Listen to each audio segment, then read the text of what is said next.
A single sip of tea, a gasp, and a body hits the floor. Murder in St. Mary Mead, who slipped poison into Lady Beatrice's cup. Let's follow Miss Marple as she unravels the truth. Chapter 1. The village shocked by murder. The air in St. Mary Mead is thick with tension after Lady Beatrice's dramatic collapse at the vicarage tea party. The once cozy gathering, filled with the clink of teacups and polite laughter, has turned into a crime scene. Lady Beatrice, the glamorous newcomer with a mysterious past, lies dead, her face frozen in a grimace, a half-eaten scone still clutched. In her hand, the village doctor, Dr. Griffith, declares it poison, likely cyanide, judging by the faint almond-like smell on her breath. Whispers ripple through the crowd. Was it in the tea, the sugar, or something else entirely? Miss Jane Marple, seated quietly with her knitting, takes it all in, her sharp eyes scanning every face for a telltale sign of guilt. This is no ordinary afternoon in St. Mary Mead. This is a puzzle, and Miss Marple is already piecing it together. The vicarage parlor is a flurry of panic and suspicion. Reverend Clement, red-faced and stammering, tries to calm the guests, but no one's listening. Mrs. Hayworth, the village gossip, is already spinning theories about Lady Beatrice's shady past, claiming she heard the lady had enemies. From her days in London, the young delivery boy Tommy fidgets nervously, avoiding eye contact, while Dr. Griffith, usually so charming, seems oddly rattled as he examines the body. Miss Marple notices these details, her mind cataloging every quirk and glance. For instance, she spots Mrs. Price, the baker's wife, clutching her handbag a little too tightly, as if hiding something. Then there's the teapot, sitting innocently on the table with a faint smudge on its handle that no one else seems to notice. To Miss Marple, these aren't just random details, they're threads in a tapestry of deceit. As the guests are ushered out by the local constable, Miss Marple lingers, pretending to adjust her shawl but really listening to the hushed arguments. Why was Lady Beatrice, who'd only been in the village a few weeks, targeted? She was wealthy, aloof, and kept to herself, but that alone doesn't explain murder. Miss Marple recalls a snippet of gossip from the tea shop. Lady Beatrice had been seen arguing with someone late at night behind the manor house. Who was it? Why did she move to this quiet village in the first place? These questions buzz in Miss Marple's mind as she sips her no-cold tea, her calm demeanor hiding a brain working at lightning speed. She knows human nature, greed, jealousy, revenge. She's seen it all before in St. Mary Mead. Just never quite like this, the constable. A well-meaning but bumbling man named P.C. Harris declares he'll get to the bottom of this, but Miss Marple knows he's out of his depth. He's already focused on the tea leaves, assuming the poison was in the pot, but Miss Marple isn't so sure. She thinks about how cyanide works fast, deadly, and needing only a tiny dose. Could have been slipped into anything, the sugar, the cream, even the scone. She makes a mental note to check the vicarage kitchen later, where the tea was prepared. For now, she watches the suspects disperse, each carrying their secrets. Mrs. Hayworth's loud whispers about scandalous affairs don't escape her. Nor does Tommy's quick glance at Dr. Griffith before he bolts out the door. Miss Marple's not one for snap judgments, but she knows one thing. Someone in this room is a killer, and they're counting on getting away with it. This murder isn't just a crime, it's a challenge to Miss Marple's unmatched ability to see through lies. She's no stranger to the darker side of village life, having solved mysteries before, from stolen jewels to a suspicious drowning. But this time, it's personal. Lady Beatrice was a guest in her village, and Miss Marple feels a quiet duty to bring justice. As she leaves the vicarage, she overhears Mrs. Price muttering about a delivery that went wrong. It's a small clue, but to Miss Marple, it's a spark that could ignite the truth. She heads home, her knitting needles clicking in her bag, already planning her next move. The village is buzzing with fear and suspicion, but Miss Marple is calm. She's just getting started. Next, we'll dive into the suspects. With a motive as murky as the tea in that fatal pot, who had the most to gain from Lady Beatrice's death? Stay tuned as Miss Marple starts pulling at the threads of this deadly mystery. Chapter 2. The web of suspects Lady Beatrice's death has left St. Mary Mead reeling. And now, the finger-pointing begins. Miss Marple knows that to catch a killer, you must understand their reasons. And in this village, everyone's got a secret. Worth hiding. She starts by considering the guests at the vicarage tea, each a potential suspect with a motive that could spell murder. Let's meet the key players in this deadly game and see what Miss Marple uncovers about their connections to the victim. First up is Mrs. Hayworth, the village's self-appointed gossip queen. She's a stout woman with a sharp tongue, always ready to spill the latest scandal. Miss Marple knows her type knows, but useful. Mrs. Hayworth had been dropping hints about Lady Beatrice's questionable past, claiming she'd heard whispers of a jilted lover or a shady business deal in London. But Miss Marple wonders, is Mrs. Hayworth just stirring the pot, or does she know more than she's letting on? For example, at the tea party, Mrs. Hayworth was quick to suggest the poison was meant for someone else, a claim that seemed oddly specific. Miss Marple makes a note to visit her later, knowing a cup of tea and a chat might loosen her tongue. Then there's Dr. Griffith, the charming village doctor with a smile that makes the ladies swoon. He was the first to examine Lady Beatrice's body, declaring it a poisoning with unnerving confidence. Miss Marple finds this curious cyanide isn't exactly a common diagnosis in a village like St. Mary Mead. She recalls how Dr. Griffith hovered near the tea table before the incident, refilling cups with a bit too much enthusiasm. Could he have slipped something into Lady Beatrice's cup? And why did he seem so shaken afterward, his usual charm replaced by a nervous twitch?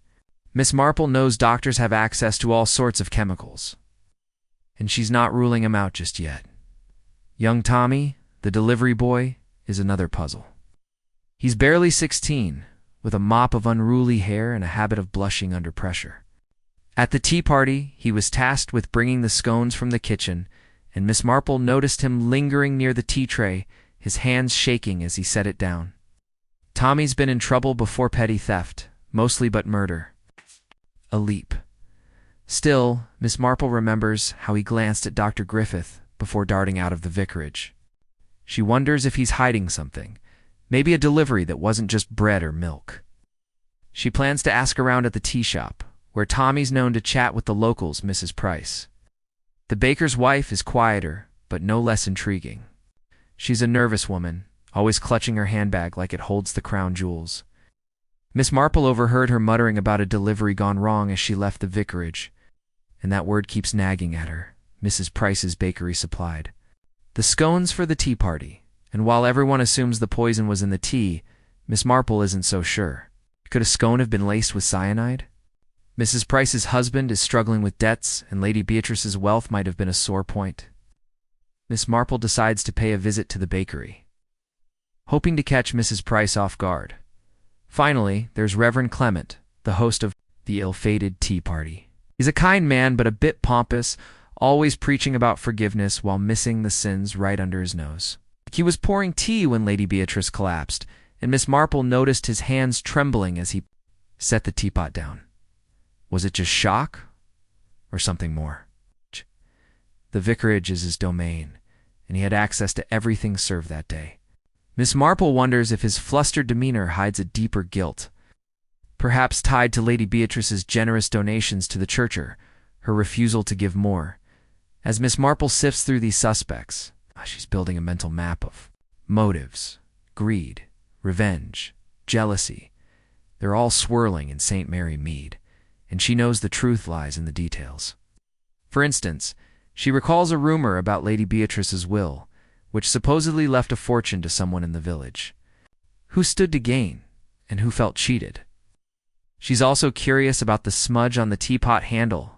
Could it be a clue to how the poison was delivered? Miss Marple decides to start her investigation quietly, chatting with villagers under the guise of her usual friendly visits. She knows the killer is watching, waiting for the dust to settle. But she's already one step ahead. The stage is set for a classic whodunit, with Miss Marple at the helm. Next, we'll follow her as she digs deeper into Lady Beatrice's past, uncovering secrets that might just point to the poisoner's identity. Get ready for more twists as the mystery thickens. Chapter 3. Digging into Lady Beatrice's past, the poison that killed Lady Beatrice's left St. Mary Mead.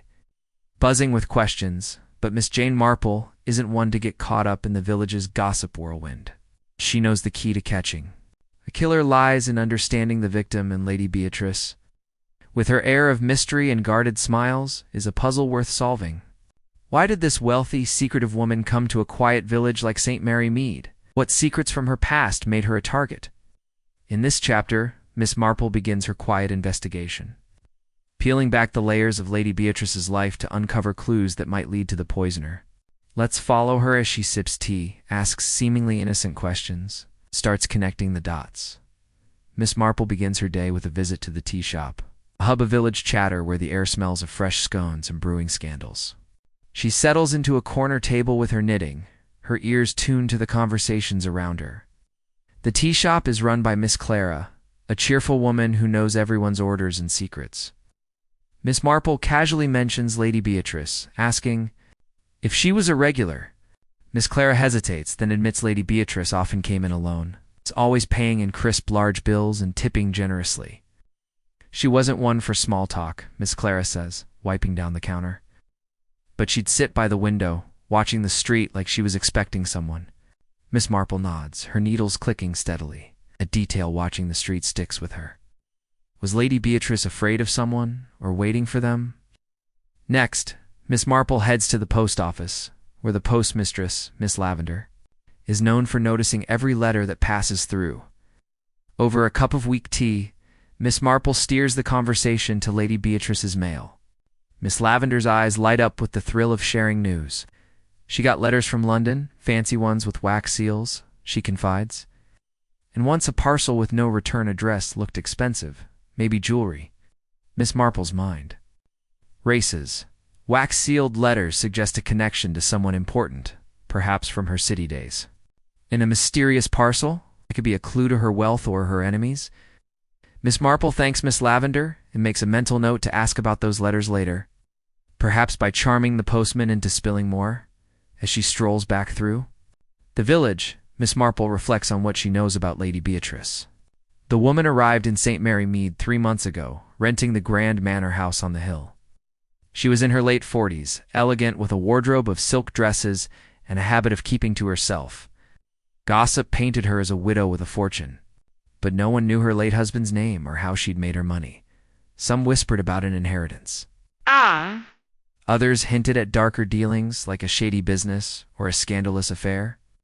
Miss Marple doesn't buy into rumors without evidence, but she knows there's truth buried in the chatter. For example, she recalls Mrs. Hayworth's comment at the tea party about Lady Beatrice's enemies in London. Could one of those enemies have followed her here? Miss Marple decides to visit the manor house, under the pretense of paying her respects. The housekeeper, Mrs. Dobbs, lets her in, looking frazzled. The manor is opulent, with polished wood floors and heavy curtains, but it feels cold, like a house that's never been a home. Mrs. Dobbs, eager for company, offers Miss Marple tea and starts talking. She reveals that Lady Beatrice was private, almost paranoid, always locking her study door. She'd spend hours in there, writing letters or reading old ones, Mrs. Dobbs says. Once I heard her crying, but she wouldn't say why. Miss Marple sips her tea, noting the detail about the study. Could those letters hold the key to her murder? She asks to see the study, but Mrs. Dobbs says the constable sealed it off for the investigation. Miss Marple smiles politely. Already planning a way to get inside later. Back at her cottage, Miss Marple pieces together her findings. Lady Beatrice's wealth, her secretive nature, and those mysterious letters suggest a life full of hidden connections. Miss Marple thinks about cyanide, the poison that killed her. It's not something you stumble across in a village. It takes knowledge and access. A doctor, like Dr. Griffith, might have it for medical purposes, or someone with connections to a chemist could get it. She also considers the delivery boy Tommy, who seems so nervous at the tea party. Could he have been roped into something bigger, perhaps delivering more than just scones? And then there's the rumor about Lady Beatrice's will, which supposedly names a beneficiary in the village. If money was the motive, who stood to gain? Miss Marple's investigation takes a turn when she bumps into young Tommy at the village shop. He's buying sugar, of all things, and drops the bag when he sees her. Nothing's wrong, miss," he stammers, but his red face tells another story. Miss Marple doesn't push him. She knows frightened boys clam up under pressure. She asks about his deliveries to the manor, keeping her tone kind. Tommy admits he brought packages to Lady Beatrice, including one just before the tea party. It was heavy, like books or something, he says, avoiding her eyes. Miss Marple files this away. Books? Or something more sinister, like a vial of poison hidden in plain sight. As the day ends, Miss Marple sits by her fireplace, knitting and thinking. Lady Beatrice's past is a tangle of secrets letters from London, a mysterious parcel, a locked study, and a fortune that might have made her a target. Miss Marple knows the killer is someone close, someone who was at the tea party, and she's starting to see patterns. For instance, the smudge on the teapot handle keeps nagging at her. It could be a clue to how the poison was administered. Was it a careless mistake by the killer, or a deliberate misdirection? She also wonders about Dr. Griffith's quick diagnosis of cyanide. How did he know so fast? And Mrs. Price's mutterings about a delivery gone wrong, could she be connected to Tommy's mysterious package? Miss Marple's not ready to confront anyone yet. She knows the village is watching her, and the killer is likely doing the same, waiting for her to slip up. But Miss Marple is patient. She'll keep asking her gentle questions, dropping by for tea, and letting the suspects think she's just a harmless old lady. Little do they know, every conversation is a step closer to the truth. By now, the audience is hooked, wondering what those letters contain and how they tie to the murder. Miss Marple's quiet brilliance is shining through, and the mystery is growing darker. Next, we'll see Miss Marple zero in on the tea party itself, reconstructing the fatal moment to uncover how the poison was delivered. Chapter 4. Reconstructing the fatal tea party, Miss Jane Marple's investigation into Lady Beatrice's murder is gaining momentum. And now she turns her keen mind to the moment of the crime itself, the vicarage tea party, where a sip of something deadly ended a life. To catch the poisoner, Miss Marple knows she must recreate every detail of that chaotic afternoon. Who was where, what was served, and how the cyanide found its way into Lady Beatrice's system. With her unassuming charm and razor-sharp memory, she sets out to gather accounts from the villagers, piecing together the puzzle of the fatal moment. Let's follow her as she revisits the scene, questions key witnesses, and uncovers clues that bring her closer to unmasking the killer. Miss Marple starts her day at the vicarage, where Reverend Clement is still shaken from the tragedy. She finds him in his study, surrounded by sermon notes and a half-empty teacup, looking as if he hasn't slept since the incident. Over a fresh pot of tea carefully checked by Miss Marple's watchful eye as she gently prods him about the tea party. Reverend Clement recalls the setup vividly, a long table covered in a white lace cloth, laden with scones, jam, clotted cream, and a silver teapot filled with Earl Grey. Lady Beatrice sat near the head of the table, next to Mrs. Hayworth, and across from Dr. Griffith. Tommy, the delivery boy, brought the scones from Mrs. Price's bakery, and the vicar's wife, Mrs. Clement, had prepared the tea herself. Miss Marple listens intently, noting that the vicar seems oddly fixated on defending his wife's role in the tea preparation. She's meticulous, he insists, always uses the same tea leaves from the shop. Miss Marple nods, but her mind lingers on that teapot and the smudge she noticed on its handle. Next, Miss Marple visits Mrs. Clement, who's in the vicarage kitchen scrubbing dishes with a vigor that suggests she's trying to wash away more than just stains. Mrs. Clement is a nervous woman, prone to fluttering hands and quick apologies, and Miss Marple knows how to put her at ease. She compliments the scones from the tea party, casually asking how everything was arranged. Mrs. Clement explains that she brewed the tea in the kitchen, using a kettle and loose leaves, then poured it into the teapot for serving. I left it on the counter for just a moment, she says, her voice trembling while I fetched the sugar. Miss Marple's ears perk up. A moment alone in the kitchen, that's an opportunity for someone to tamper with the teapot. She asks if anyone else was in the kitchen, and Mrs. Clement hesitates, then mentions Tommy dashing through with the scones. He was in such a hurry, she says, nearly knocked over the cream. Miss Marple files this away, wondering if Tommy's rush was more than just clumsiness. To get a clearer picture, Miss Marple tracks down Mrs. Hayworth, the gossip who never misses a detail, except, perhaps, the ones that matter. She finds her at the village hall, organizing a charity bazaar with her usual bossy flair. Over a plate of biscuits, Miss Marple steers the conversation to the tea party, asking where everyone was seated. Mrs. Hayworth, delighted to be the center of attention, paints a vivid scene. Lady Beatrice was chatting about her garden. Dr. Griffith was refilling teacups, and Tommy was skulking about with the scones. "I saw him drop a spoon," Mrs. Hayworth says with a sniff. "Such a clumsy boy." But then she adds something that catches Miss Marple's attention. Dr. Griffith was awfully quick to pour Lady Beatrice's tea, almost like he wanted to be sure she got that cup. Miss Marple's knitting needles pause mid-stitch. Was Dr. Griffith's charm a cover for something sinister? She thanks Mrs. Hayworth, knowing her gossip, while unreliable, often holds grains of truth. Miss Marple's next stop is the bakery, where Mrs. Price is kneading dough with a distracted air. The bakery smells of warm bread, but the atmosphere is tense. Miss Marple buys a loaf and casually asks about the scones served at the tea party. Mrs. Price stiffens, her hands pausing in the dough. "Just plain scones," she says curtly. "Nothing special." But Miss Marple notices her eyes dart to a shelf where a small tin of baking supplies sits, half hidden behind flour sacks. Could the poison have been in the scones, not the tea? Cyanide is odorless in small doses, but it needs to be mixed carefully, perhaps in a batter or glaze. Miss Marple asks if anyone else helped with the baking, and Mrs. Price snaps, "Just me and my husband." Her defensiveness piques Miss Marple's curiosity, especially since she knows the Prices are struggling financially. Did Lady Beatrice's wealth make her a target for someone desperate? To round out her inquiries, Miss Marple seeks out Dr. Griffith at his surgery, where he's sorting patient files with a distracted frown. She mentions a fictional ailment to get him talking, and shifts to the tea party. Dr. Griffith is smooth, his smile practiced. But Miss Marple catches a flicker of unease when she mentions the cyanide diagnosis. "It was obvious," he says, adjusting his glasses. The smell, the symptoms textbook case. But Miss Marple wonders, is he too knowledgeable?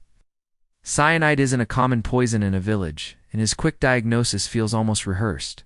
She asks if he noticed anything odd at the tea party, and he shrugs, saying everyone was so busy chatting, I barely paid attention. Yet Miss Marple remembers his nervous twitch after Lady Beatrice collapsed, leaves with a polite smile. But her suspicions about the doctor are growing. Back at her cottage, Miss Marple sits by her window, knitting and piecing together the tea party's timeline. The teapot was filled in the kitchen, left unattended for a moment, and carried to the table by Mrs. Clement. Dr. Griffith poured Lady Beatrice's tea. Tommy handled the scones, and Mrs. Hayworth was watching everyone like a hawk. The smudge on the teapot handle keeps nagging at her. Could it be residue from the poison, or just a careless mark? She also thinks about the scones, which came from Mrs. Price's bakery. If the poison was in the food, it would have required planning. Perhaps someone slipping cyanide into the dough or glaze. But the tea seems more likely, given how fast the poison acted. Cyanide works in seconds, and Lady Beatrice collapsed right after sipping her tea. Miss Marple considers the mechanics of the crime. To poison the tea, the killer needed access to the teapot, or Lady Beatrice's cup, and they had to act without being seen. The kitchen's brief moment of emptiness is a strong possibility, but so is the bustling table, where a quick sleight of hand could have gone unnoticed. She recalls Tommy's shaky hands and Dr. Griffith's eagerness to pour tea. Then there's Mrs. Price's odd behavior, and the vicar's defensiveness about his wife. Everyone had opportunity, but who had the means and the motive? Miss Marple knows the answer lies in Lady Beatrice's past, and those mysterious letters from London might hold the key. She decides to find a way into the manor's study, where the letters are locked away, hoping they'll reveal more about the victim's enemies. As the sun sets over St. Mary Mead, Miss Marple feels the weight of the mystery pressing down. The tea party was a stage, and the killer played their part perfectly, blending into the crowd. But Miss Marple is no ordinary audience member. She's a detective in disguise. and every detail she's gathered is a step toward the truth.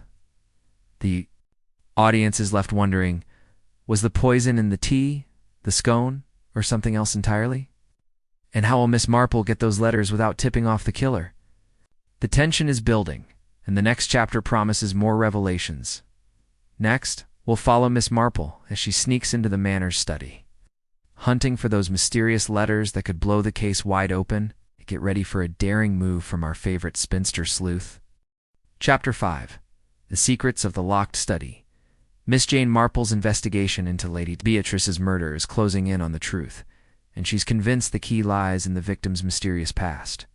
Those wax-sealed letters from London, mentioned by the postmistress, are calling to her, locked away in Lady Beatrice's study at the manor house. Getting inside won't be easy. The room is sealed by the constable, and the village is on edge, watching every move. But Miss Marple is no stranger to bending the rules with her quiet cunning. In this chapter, she orchestrates a clever plan to sneak into the study, uncovering secrets that could point straight to the poisoner.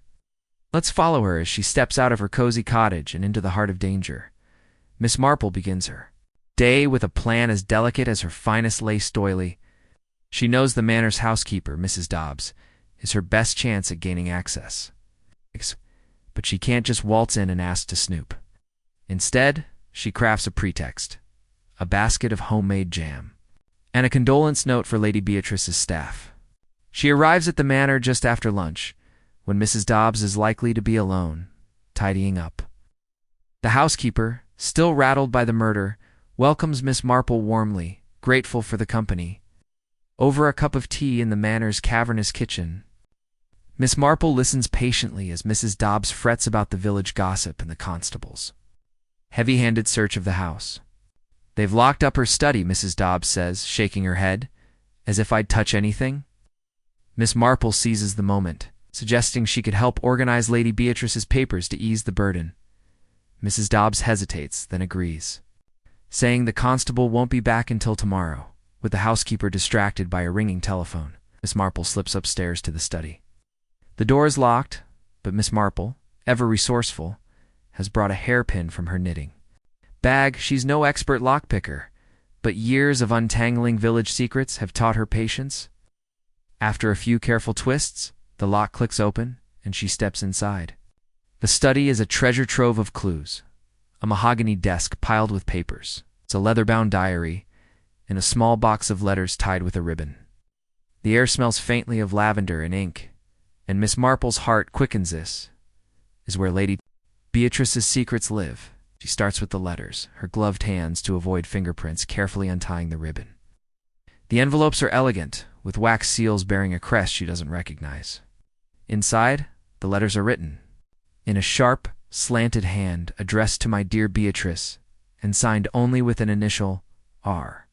The letters are cryptic but revealing. One mentions a debt unpaid and urges Lady Beatrice to return what was taken. Another warns her to leave London for good or face consequences. Miss Marple's mind races. Who is R? A business partner? A spurned lover? The tone suggests anger, maybe blackmail. She tucks one letter into her pocket for later study, careful to leave the rest undisturbed. Next, she opens the diary, flipping to the final entries. Lady Beatrice's neat handwriting details her move to St. Mary Mead, describing it as a haven from those who seek to ruin me. One entry catches Miss Marple's eye. Met with P today, refused to pay more. He's desperate, but so am I. Could P be someone in the village? Miss Marple thinks of Mrs. Price, the baker's wife, whose husband is drowning in debt. Or perhaps the vicar, Reverend Clement, whose church relied on Lady Beatrice's donations. As she scans the desk, Miss Marple notices a small vial tucked behind a stack of books. It's empty, but the label reads chemical supplies from a London apothecary. Cyanide could come from such a place, she knows, especially for someone with connections. Her thoughts drift to Dr. Griffith, who has access to medical supplies, or even Tommy, who mentioned delivering a heavy package to the manor. Could the vial be the murder weapon's source? She's about to examine it further when she hears footsteps in the hall. Quick as a flash, she slips the vial into her sleeve, rearranges the desk, and steps out, locking the door behind her. Mrs. Dobbs calls up, asking if she's found anything useful, and Miss Marple replies with a vague comment about tidy papers. Her voice is calm as ever, back at her cottage. Miss Marple lays out her findings: the threatening letters, the diaries, hints of blackmail, and the suspicious vial. She's starting to see a pattern. Lady Beatrice was running from something, or someone in London, and that trouble followed her to St. Mary Mead. The letters from R suggest a grudge. It's possibly tied to money or betrayal. The diaries. Mention of P points to a local connection, someone desperate enough to kill. Miss Marple considers her suspects. Mrs. Price, whose financial woes could make her vulnerable to blackmail. Dr. Griffith, whose knowledge of poisons is too convenient. Tommy, who might have delivered more than just packages, and even Reverend Clement, whose flustered defense of his wife raises questions. The vial is a tantalizing clue, but without testing it, she can't be sure it held cyanide. To dig deeper, Miss Marple decides to test one suspect's reaction. She visits Dr. Griffith's surgery, mentioning she found an interesting bottle at the manor while helping Mrs. Dobbs. She watches his face closely, noting a flicker of alarm before he recovers with a laugh. Probably just perfume, he says, but his hands fidget with a pen. Miss Marple doesn't press further. She's planted a seed, and she knows a guilty person will react eventually. Later, she stops by the bakery to chat with Mrs. Price, casually asking if Lady Beatrice ever ordered special ingredients for her scones. Mrs. Price's face pales, and she mumbles something about just flour and sugar. Miss Marple notices the same tin of baking supplies she saw before, now pushed even further back on the shelf. Is Mrs. Price hiding something, or is she just nervous about the village scrutiny? As night falls, Miss Marple sits by her fireplace, her knitting needles clicking rhythmically. The study has given her a wealth of clues, but also more questions. Who is R, and how do they connect to the village? Was the vial the source of the cyanide, or a red herring? And what did Lady Beatrice refuse to pay for in that diary entry? Miss Marple knows the killer is someone close, someone who was at the tea party. These new clues are tightening the net. She thinks back to the smudge on the teapot handle. Could it be linked to the vial? Perhaps a trace of poison left by a careless hand? Her next step is to learn more about P and their desperation, which might lead her straight to the motive.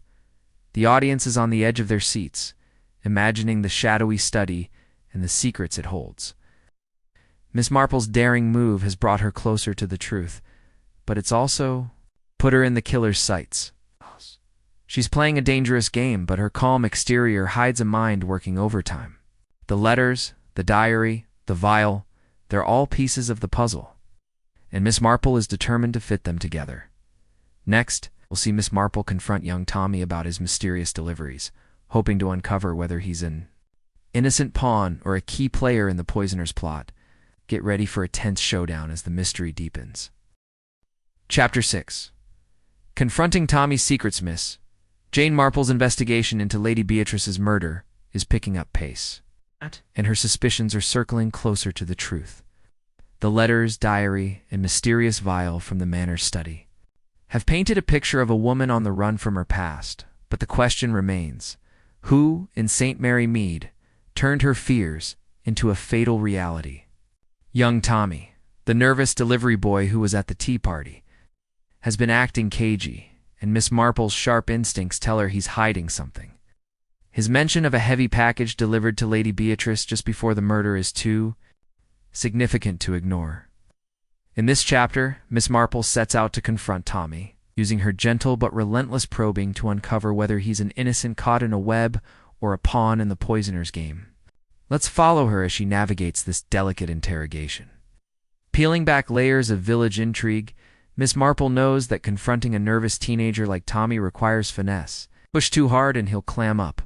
Too soft and he'll slip away.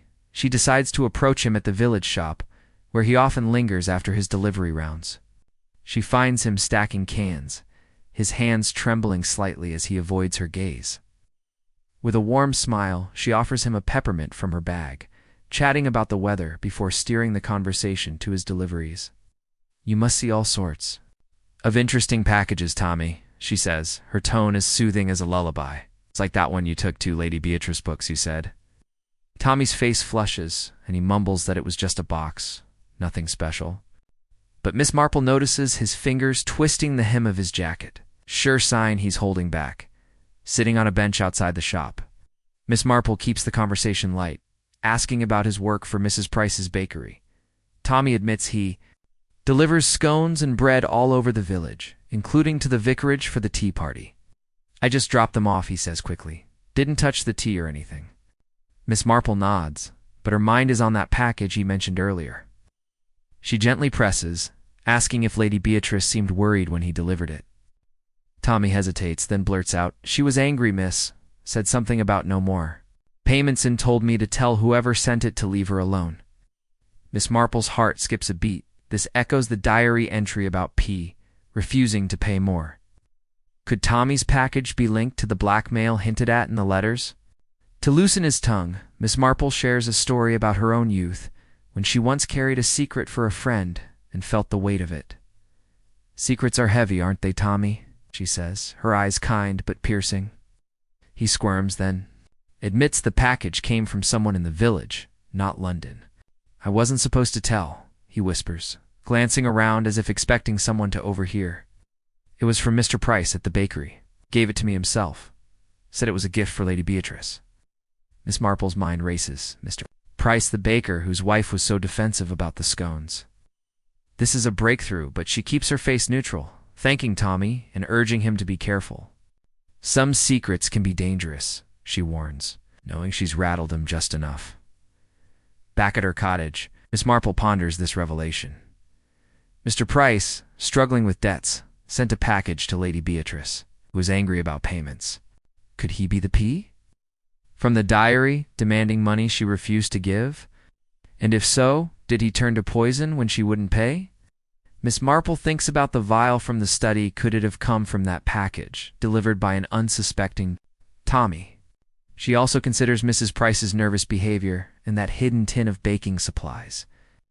The bakery is starting to look like a hub of secrets, and Miss Marple decides to pay Mr. Price a visit. Under the guise of ordering bread for a church event at the bakery, Mr. Price is a burly man with flour-dusted hands and a tired smile. Miss Marple chats about the village, then casually mentions Tommy's deliveries. Mr. Price stiffens, saying Tommy's a good lad but talks too much. When she asks about gifts sent to Lady Beatrice, he claims it was just a batch of scones, a neighborly gesture. But Miss Marple notices a ledger on the counter, its pages filled with red ink debts. Perhaps she doesn't push further, but as she leaves, she spots Mrs. Price watching from the back, her face pale. The Prices are hiding something, and Miss Marple is determined to find out what. As evening falls, Miss Marple sits by her fire, knitting and thinking. Tommy's confession has tied the Prices to Lady Beatrice's anger, and the package suggests a motive tied to money. But was Tommy just a messenger, or did he know more than he let on? His nervousness could be fear of the killer, not guilt. Miss Marple also wonders about the cyanide. Could Mr. Price, with access to baking chemicals, have acquired it? The smudge on the teapot handle still nags at her, a clue she hasn't fully unraveled. She's closer to the truth, but the web of secrets is tangled, and she knows the killer is watching her every move. Chapter 7. The Shadow of Blackmail, with Tommy's revelation pointing to Mr. Price. Miss Marple's investigation takes a darker turn. The mention of payments and a mysterious package suggests blackmail, and Lady Beatrice's diary and letters hint at a past she was desperate to escape. But how does this connect to the tea party and the poison that killed her? Miss Marple knows that blackmail is a powerful motive for murder, greed, fear, and betrayal all wrapped into one. In this chapter, she digs deeper into the Prices, financial troubles, and their link to Lady Beatrice, while also keeping an eye on her other suspects. Let's follow her as she navigates the village's undercurrents, uncovering a trail of desperation that leads closer to the poser. Miss Marple starts at the village tea shop, where gossip flows as freely as the tea. She sits with Miss Clara, who's always ready to share a tidbit. Over a slice of sponge cake, Miss Marple asks about the Price's bakery. Miss Clara leans in, her voice low. "They're in over their heads," she says. "Owe money to half the suppliers in the county." I heard Mr. Price was begging for a loan last month, but no one would touch him. Miss Marple nods, recalling Lady Beatrice's wealth and her refusal to pay more. Could the Prices have seen her as a way out of their troubles, only to be rebuffed? She also asks if Lady Beatrice ever mentioned the Prices. Miss Clara thinks for a moment, then says she once called Mrs. Price pushy, said she kept asking for donations to save the bakery. This is new Mrs. Price approaching. Lady Beatrice directly suggests a personal connection. Next is Miss Marple visits the church, where Reverend Clement is polishing the pews. She brings up Lady Beatrice's donations, knowing the church relied on her generosity. The vicar's face clouds over. She was kind, he says, but lately she'd cut back, said she had other obligations. Miss Marple wonders if those obligations were tied to the blackmailer or from the letters. She asks if the Prices ever mentioned Lady Beatrice, and Reverend Clement admits Mr. Price had asked him to put in a good word with her. For a loan I refused, he says, looking guilty. It didn't feel right. Miss Marple senses his unease. Could he be hiding his own involvement, or is he just embarrassed about the church's finances? To get closer to the Prices, Miss Marple attends a village meeting about the upcoming fete, where Mrs. Price is organizing the bake stall. She's tense, snapping at volunteers, and Miss Marple notices her glancing nervously at her husband, who's lingering by the door. During a break, Miss Marple offers to help with the stall, using the chance to ask about the scones from the tea party. Mrs. Price repeats her claim that they were just scones. Miss Marple mentions Tommy's package. Watching closely for a reaction, Mrs. Price's eyes widen, and she mutters, "That boy's always causing trouble."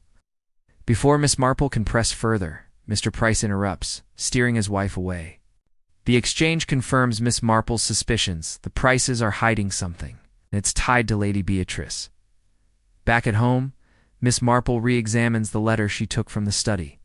The mention of a debt unpaid feels more urgent now, especially with the Prices' financial woes. She also thinks about the vial. Could Mr. Price, desperate for money, have acquired cyanide to silence Lady Beatrice's refusal to pay? But the tea party complicates things. If the poison was in the scones, Mrs. Price could have laced them at the bakery. If it was in the tea, someone at the table like Dr. Griffith, who poured it, had to act fast. Miss Marple also considers Reverend Clement's defensiveness about his wife. Could Mrs. Clement, who prepared the tea, have been pressured by her husband's financial worries? To test her theory, Miss Marple drops by Dr. Griffith's surgery, asking about cyanide under the guise of curiosity about poisons. He's smooth as ever, explaining it's rare but possible to obtain through chemical suppliers. Not in St. Mary Mead, though, he adds quickly. Too quickly, Miss Marple thinks. She mentions the vial she found at the manor, and his smile falters. Sounds like nothing, he says, but his hands betray him, gripping a stethoscope tightly. Miss Marple leaves, knowing she's rattled him again. She's building a case. She needs more evidence to tie the clues together. As night settles over St. Mary Mead, Miss Marple sits with her knitting, the pieces of the puzzle swirling in her mind. The Price's desperation, the blackmail letters, the vial, and the smudged teapot all point to a calculated murder. But who had the nerve to slip cyanide into a crowded tea party? And why was Lady Beatrice so determined to keep her secrets buried? The audience is hooked, wondering if Miss Marple's gentle probing will finally crack the case or put her in the killer's crosshairs. Next, we'll see Miss Marple stage a clever trap, using the village fete to flush out the poisoner. Ready for a dramatic showdown as the truth comes to light? And if you're enjoying this mystery? Chapter 8. The village fete trap. Miss Jane Marple's investigation into Lady Beatrice's murder is reaching a critical point. The clues, threatening letters, a mysterious vial, Tommy's package, and the Price's financial desperation are forming a picture of blackmail and betrayal, but the poisoner's identity remains elusive. With the village fete approaching, Miss Marple sees a chance to shake things up. The fete, a bustling event filled with stalls, games, and gossip, is the perfect stage to set a trap for the killer. By planting a carefully worded rumor, she hopes to provoke a reaction that will expose the culprit. In this chapter, Miss Marple weaves her web, using her unassuming charm to lure the poisoner into a mistake. Let's follow her as she navigates the lively fate, watching her suspects like a hawk while the village buzzes with excitement. The morning of the fate dawns bright. St. Mary Mead transformed into a carnival of color. Stalls line the village green, offering cakes, crafts, and homemade jams. While children dart about, clutching toffee apples, Miss Marple arrives early, her knitting bag slung over her arm, blending into the crowd as just another villager. But her eyes are sharp, scanning for her suspects, Mr. and Mrs. Price at their bake stall, Dr. Griffith chatting with locals, Reverend Clement blessing the event, and young Tommy helping with the games. She's devised a plan to unsettle the killer a rumor about a lost letter found at the manor, hinting at the blackmailer's identity. If the killer takes the bait, they might reveal themselves through panic or a careless move. Miss Marple starts by planting the rumor with Miss Clara at the tea shop stall. Over a cup of chamomile, she casually mentions that the constable found a letter in Lady Beatrice's study. Something about a debt and a name starting with P. Miss Clara's eyes widen, and Miss Marple knows the gossip will spread like wildfire. Sure enough, within an hour, the rumor is buzzing through the fate. Miss Marple watches Mrs. Price at the bake stall, noting her tense whispers with her husband. Mr. Price's face is grim, and he keeps glancing at the crowd, as if expecting trouble. Could the P in the diary point to him, or is Mrs. Price the one hiding a secret? Miss Marple makes a mental note to keep an eye on them. Next, she approaches Dr. Griffith, who's judging a pie contest with his usual charm. She mentions the lost letter again, adding that it mentions a medical connection. Dr. Griffith's smile falters, and he fumbles with a judging ribbon. Just village nonsense, he says, but his voice is tight. Miss Marple notices. His hands slip into his pocket, clutching something, perhaps a vial, or just nerves. She thanks him for his time and moves on, knowing she's planted a seed of doubt. If Dr. Griffith is the poisoner, he might try to cover his tracks, and Miss Marple is ready to catch him in the act. At the games stall, Miss Marple finds Tommy, who's tossing rings with a forced grin. She buys a turn, using the moment to ask if he's heard about the letter. Tommy's face pales, and he stammers, "I don't know anything, miss." But his eyes dart toward the bake stall, where Mr. Price is watching him. Miss Marple gently reassures him, saying, "No one's blaming you, dear, but the truth always comes out." Tommy's fear is palpable, and she wonders if he's protecting someone, perhaps Mr. Price. She decides to keep him close. Knowing he might crack under pressure, Reverend Clement is next, bustling about with fate duties. Miss Marple joins him at the raffle table, mentioning the letter and its connection to the church. The vicar's hands tremble as he sorts tickets, and he insists he knows nothing about Lady Beatrice's troubles. She was a generous donor, he says, nothing more. But Miss Marple catches a flicker of guilt in his eyes. Could it be tied to the church's reliance on her money, or something deeper involving Mrs. Clement? She leaves him flustered, confident her rumor is stirring the pot as the fate reaches its peak. Miss Marple notices a shift. Mrs. Price is arguing with her husband behind the stall, her voice sharp and urgent. Dr. Griffith slips away from the pie contest, heading toward the vicarage, and Miss Marple follows at a distance. She sees him linger near the tea tent, where the infamous teapot from the murder is displayed as a raffle prize, a grim reminder of the crime. Could he be checking for evidence, like that smudged handle? Meanwhile, Tommy drops a tray of apples, drawing attention, and Miss Marple wonders if he's trying to distract the crowd. Tension is mounting, and she knows the killer is feeling the heat. By late afternoon, Miss Marple's trap is working. She overhears Mrs. Hayworth spreading the rumor about the letter, embellishing it with talk of scandalous debts. The Prices are visibly rattled, and Dr. Griffith is nowhere to be seen. Miss Marple decides to push further, asking P.C. Harris, the constable, to make a public announcement about the new evidence to keep the pressure on. As the crowd gathers, she watches her suspects closely, knowing one of them might slip up. The fate is a perfect cover for her sleuthing, but it's also dangerous. The killer is cornered, and Miss Marple is in their sights. Chapter 9. A dangerous confrontation. Miss Jane Marple's carefully laid trap at the village fete has sent ripples of panic through her suspects. With her planted rumor about a lost letter exposing nerves and secrets, the clues the blackmail, Letters signed are the diary's cryptic mention of P, the mysterious vial from the manor, and young Tommy's nervous confession about a package from Mr. Price are pointing to a tangled web of motives. But the poisoner's identity remains just out of reach. Dr. Griffith's quick diagnosis of cyanide and his uneasy behavior make him a prime suspect, while the Prices' financial desperation and Tommy's involvement in their scheme add layers of complexity. In this chapter, Miss Marple orchestrates a high-stakes confrontation, gathering her suspects under the guise of a post-fate meeting to push the killer into a mistake. With the village still buzzing from the fate, she's playing a dangerous game, but her sharp mind is ready to unravel the truth. Let's follow her as she navigates this tense showdown, where one wrong move could put her in the poisoner's sights. Miss Marple chooses the vicarage parlor, the very room where Lady Beatrice collapsed as the stage for her confrontation, knowing its grim history will unsettle everyone. She invites Reverend Clement, Mr. and Mrs. Price, Dr. Griffith, and Tommy. Framing the meeting as a discussion about the Fates raffle, proceeds to honor Lady Beatrice's memory. To ensure she's not alone with a killer, she quietly alerts P.C. Harris to wait outside, ready to step in if things escalate. As the group gathers, the air is thick with unease. The teapot from the fatal tea party sits prominently on the table, a silent accusation that Miss Marple placed there deliberately. She begins with a warm smile, thanking everyone for their fate contributions, her voice as gentle as ever. Her eyes are sharp, scanning each face for a flicker of guilt.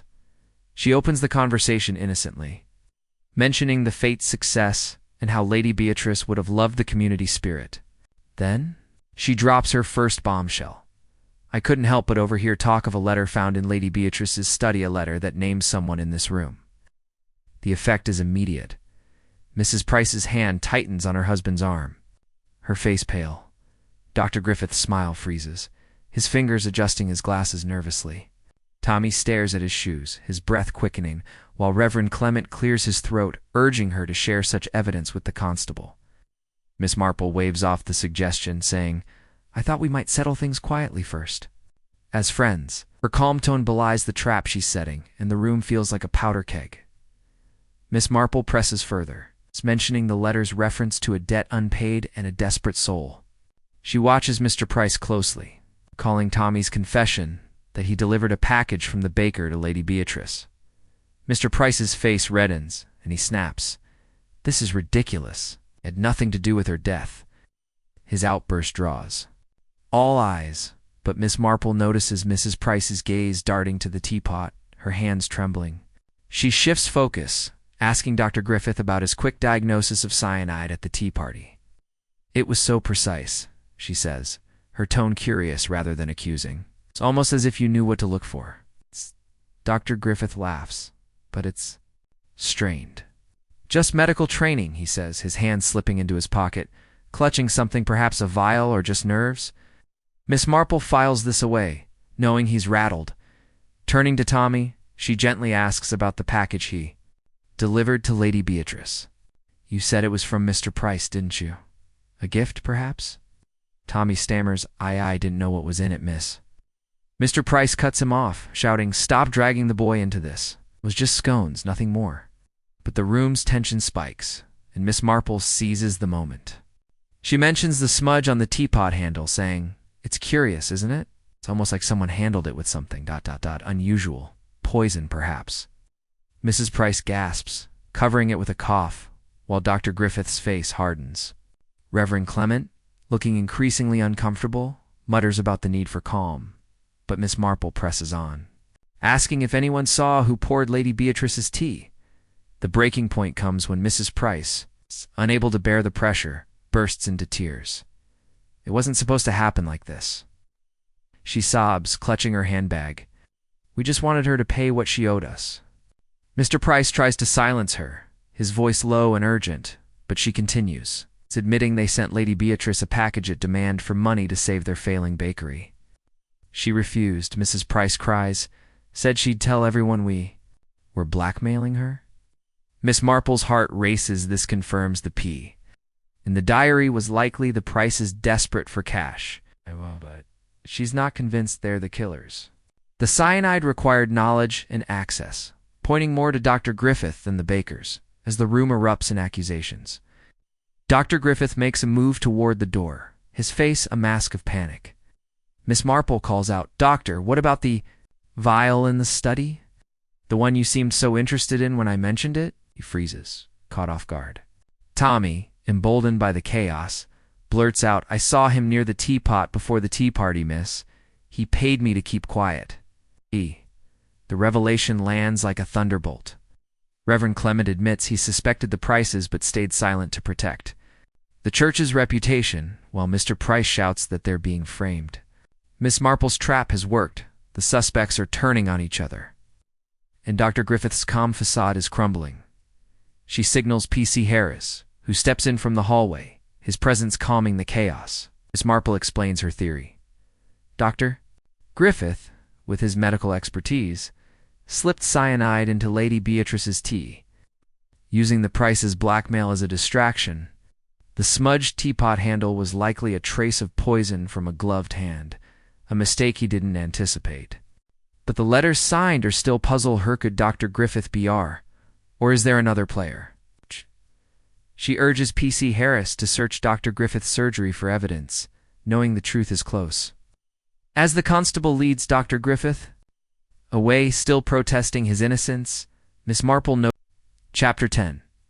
The final twist in the truth revealed. Miss Jane Marple's trap at the vicarage has unraveled the web of secrets surrounding Lady Beatrice's murder, with Dr. Griffith emerging as the prime suspect, his quick cyanide diagnosis and nervous behavior betraying his guilt.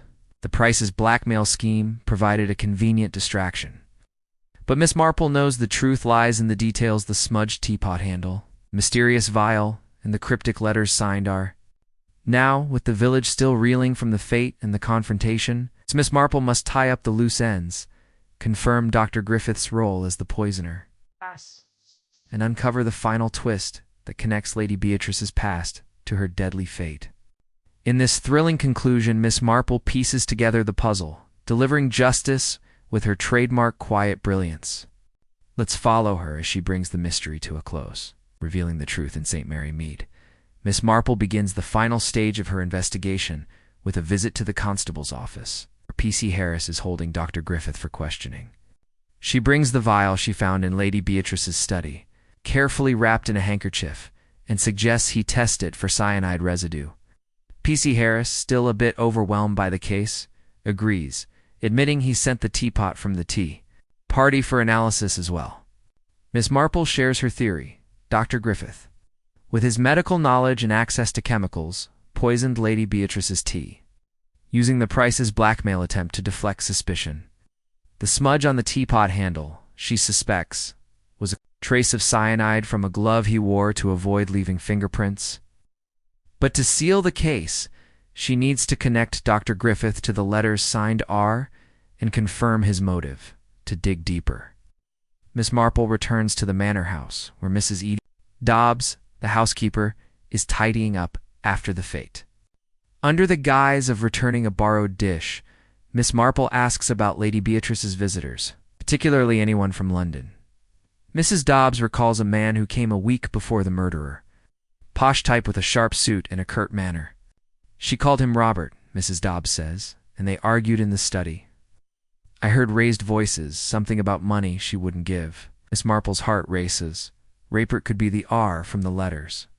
She asks if the man resembled anyone local, and Mrs. Dobbs shakes her head, but mentions he had a doctor's bag like Dr. Griffith's. This is a breakthrough.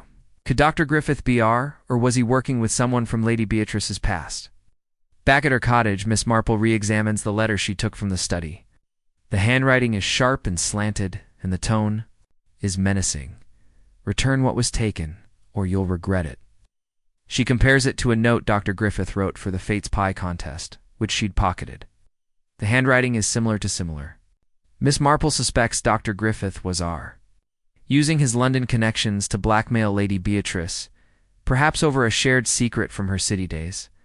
The diary's mention of P refusing to pay more likely referred to the Prices, who were also pressuring her, but Dr. Griffith's motive was deeper, tied to something personal. Miss Marple recalls a rumor from Miss Clara about Dr. Griffith's pasta, failed practice in London, ruined by a scandal. Could Lady Beatrice have been involved? To test her theory, Miss Marple visits Miss Clara at the tea shop, asking about Dr. Griffith's history. Miss Clara, always eager to share, reveals that Dr. Griffith left London after a patient died under suspicious circumstances. Rumored to be a wealthy woman like Lady Beatrice, some said he was too close to her, Miss Clara whispers, and her family blamed him for her death. Miss Marple's mind clicks. Lady Beatrice might have known about this scandal, perhaps even been part of it, giving Dr. Griffith a reason to silence her. The blackmail letters could have been his way of pressuring her to keep quiet, and when she refused, he turned to poison. Miss Marple shares her findings with P.C. Harris. Received the lab results. The vial contains traces of cyanide, and the teapot smudge matches the same chemical. This confirms the poison was in the tea, likely slipped in by Dr. Griffith when he poured Lady Beatrice's cup at the tea party. The smudge was his mistake, a glove coated with cyanide dust from the vial. But Miss Marple needs one final piece. Dr. Griffith's connection to R suggests P.C. Harris search Dr. Griffith's surgery for any letters or documents matching the study's handwriting. Reluctantly, the constable agrees, and Miss Marple accompanies him, her knitting bag in tow. At the surgery, they find a locked drawer in Dr. Griffith's desk. P.C. Harris forces it open, revealing a stack of letters drafts in the same sharp handwriting, addressed to Lady Beatrice, and signed R. Mentions a shared mistake in London. Confirming Miss Marple's theory, Dr. Griffith and Lady Beatrice had a history, likely a scandal that ruined his practice. When she moved to St. Mary Mead, he saw a chance to extort her, but her refusal to pay, her threat to expose him, pushed him to murder. The Price's blackmail attempt, which Miss Marple confirms through Mrs. Price's tearful confession. It was a separate scheme, making them look guilty while Dr. Griffith hid in plain sight, with the evidence in hand. P.C. Harris arrests Dr. Griffith, who breaks down, admitting he poisoned the tea to protect his reputation. "She'd have ruined me again," he mutters, his charm replaced by desperation. Miss Marple watches quietly, her work done. The Prices face charges for blackmail, but Tommy, an unwitting pawn, is cleared. Reverend Clement, shaken by the scandal, promises to be more vigilant. While Mrs. Hayworth's gossip takes on a new tone of awe for Miss Marple's sleuthing. As Miss Marple returns to her cottage, the village settles back into its quiet rhythm. Though the tea shop buzzes with tales of her brilliance, she sits by her fireplace, knitting a new scarf, satisfied that justice has been served. The smudged teapot, the vial, the letters all were threads in a tapestry she wove together, proving once again that no secret